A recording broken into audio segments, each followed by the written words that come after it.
បាទគ្រូចាប់ដៃ holding hand KH សូមស្វាគមន៍ clip មុនយើងបានរៀនព្យញ្ជនៈពួកអទាំង15តួរួចហើយអញ្ចឹងក្នុង clip នេះយើងនឹងរៀនរំលឹកសារឡើងវិញអំពីព្យញ្ជនៈពួកអទាំងអស់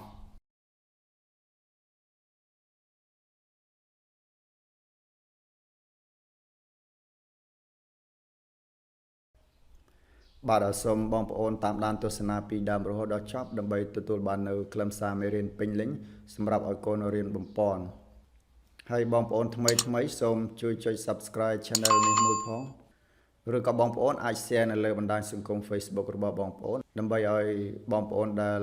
មានកូនរៀនថ្នាក់ទី1អាចឲ្យកូនគាត់រៀនបំពន់តាមនេះបានជាដំបូងយើងចូលវគ្គខ្ញុំធ្វើ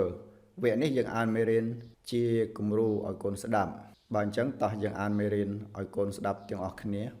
តាណា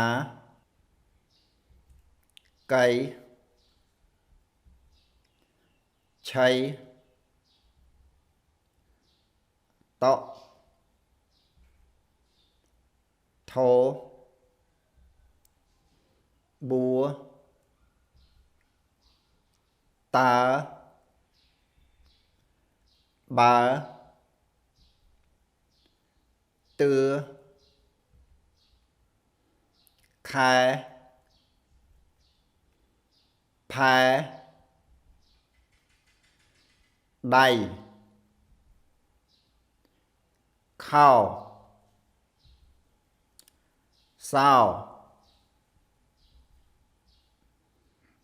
ហៅបៅខំដំដាំខំបាសសះចុះឆេះសេះដោះបោះហោះ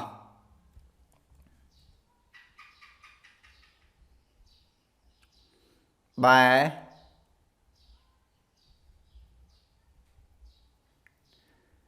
ដេសូសួរ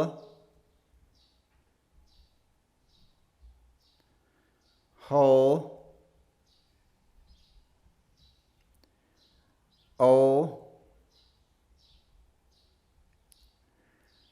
ដើរ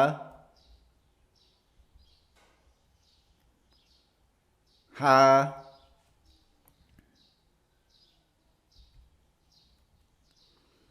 អំបោះ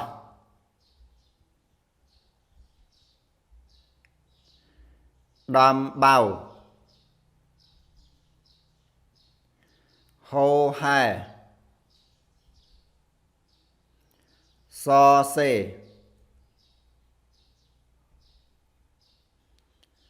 សំនួរ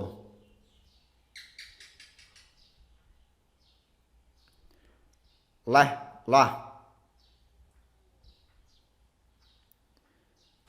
ចំហអាហារកៅអីថៅកែអាំឡូឡា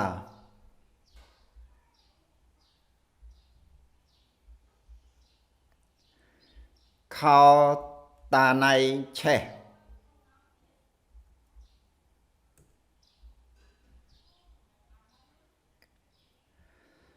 សំដើរចុះផែ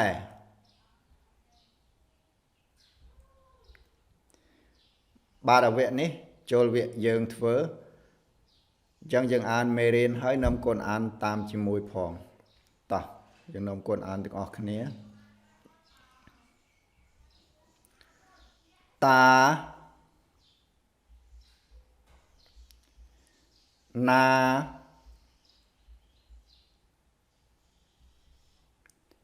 cây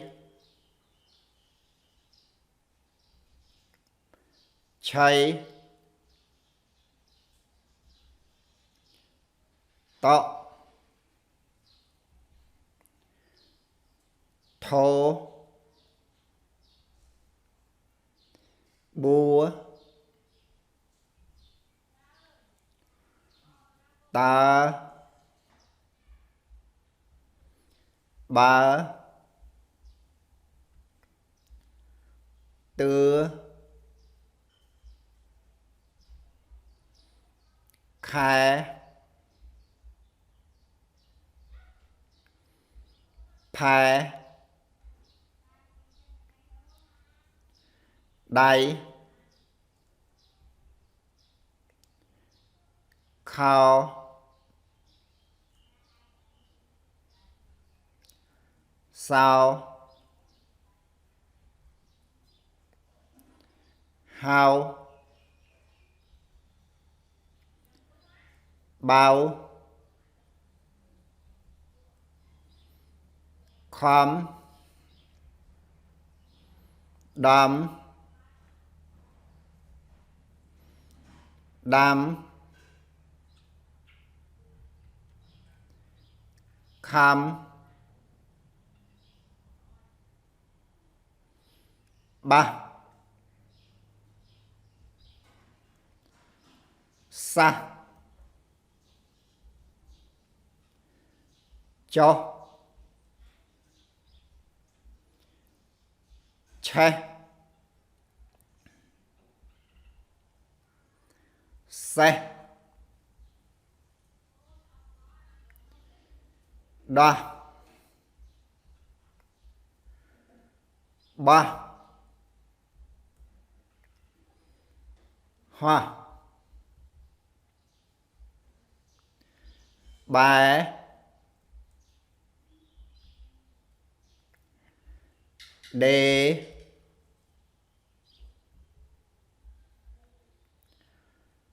số xua hồ ô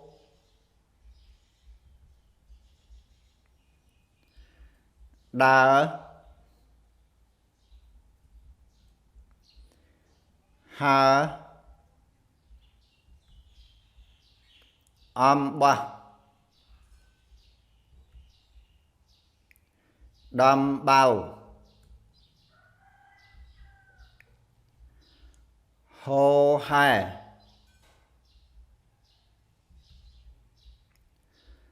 so xê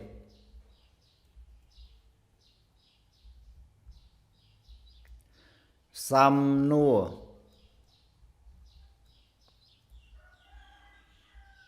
lê la chăm ho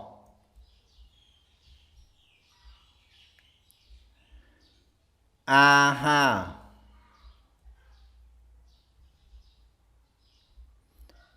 cao ấy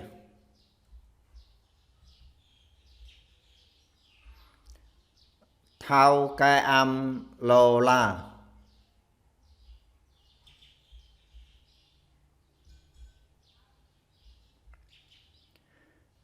khao ta này che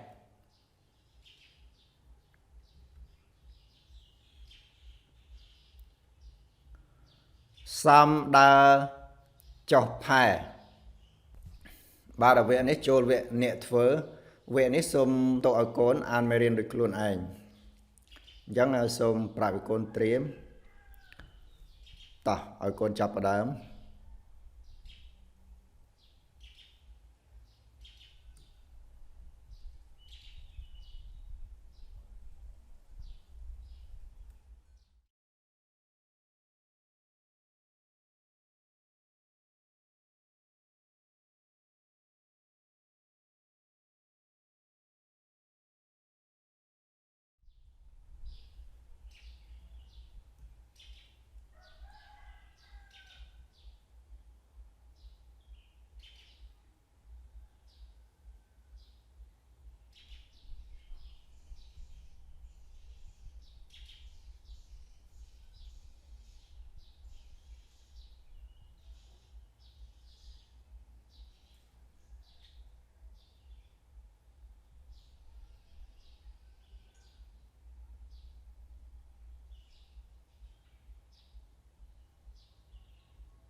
បាទអញ្ចឹងវគ្គរៀនអានមេរៀនយើងចប់ហើយនៅក្នុងឲ្យ